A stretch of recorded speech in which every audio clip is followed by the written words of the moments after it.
प्रेम सदैव माफी मांगना पसंद करता है और अहंकार सदैव माफी सुनना पसंद करता है। जो रास्ता ईश्वर ने आपके लिए खोला है उसे कभी भी कोई बंद नहीं कर सकता। मनुष्य का जीवन केवल उसके कर्मों पर चलता है। जैसा कर्म होता है वैसा उसका जीवन होता है। एक बार माफ करके अच्छे बन जाओ, परंतु दोबारा उसी इंसान पर भरोसा करके बेवकूफ कभी न बनो। मन की गतिविधियों, होश, श्वास और भावनाओं के माध्यम से भगवान की शक्ति सदा तुम्हारे साथ है। जीवन में आधे दुख इस वजह से आते हैं क्योंकि हमने उनसे आशा। मैं ही इस सृष्टि की रचना करता हूँ, मैं ही इसका पालन पोषण करता हूँ और मैं ही इस सृष्टि का विनाश करता हूँ। जब संसार में धर्म की हानि होगी, अधर्म व विजय, तब मैं इस पृथ्वी पर अवतार लूंगा। शांति से भी दुखों का अंत हो जाता है और शांत चित्त मनुष्य की बुद्धि शीघ्र ही स्थिर होकर परमात्मा से युक्त हो जाती है।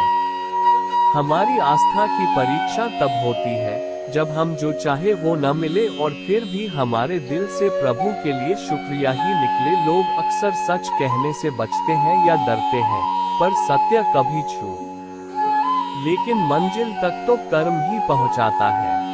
वह जो सभी इच्छाएं त्याग देता है, मैं और मेरा की लालसा तथा भावना से मुक्त हो जाता है, उसे शांति प्राप्त होती है। श्री कृष्ण ने कहा है, अगर तुम्हें किसी ने दुखी किया है तो बुरा मत मानना। लोग उसी पेड़ पर पत्थर मारते हैं जिस पेड़ पर ज्यादा मीठे फल होते हैं। स्वार्थ से रिश्ते बनाने की कितनी भी कोशिश करें, वो कभी नहीं बनते हैं। और प्रेम से बने रिश्तों को कितना भी तोड़ने की कोशिश करें, वो कभी नहीं टूटते।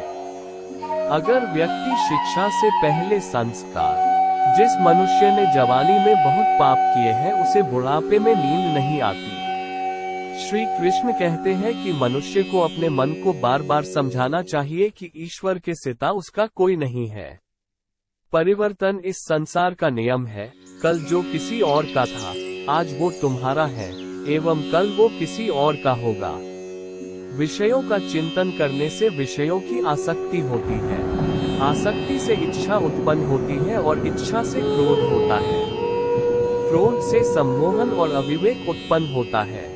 जो कुछ हुआ अच्छे के लिए हुआ, जो हो है अच्छे के लिए, जो कुछ हुआ अच्छे के लिए हुआ, जो हो रहा है अच्छे के लिए हो रहा है, जो होगा वह भी अच्छे के लिए ही होग। मेरे लिए न कोई घृणित है और न कोई निर्धन है और न ही कोई धनी।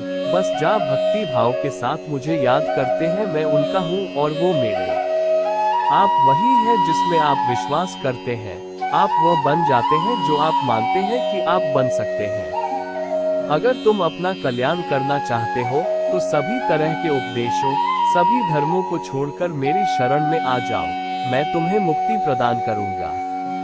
जिस इंसान जिंदगी में सब कुछ खत्म होना जैसा कुछ भी नहीं होता, हमेशा एक नई शुरुआत हमारा इंतजार कर रही होती। श्रीमद् भगवद गीता श्री कृष्ण अनमोल व श्रीमद् भगवद गीता में कहे गए श्री कृष्ण के अनमोल वचन है, इंद्रियों के अधीन होने से मनुष्य के जीवन में विकार और परेशानियां आती है।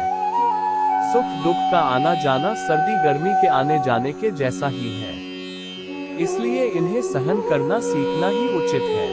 निर्बलता अवश्य ईश्वर देता है, परंतु मर्यादा मनुष्य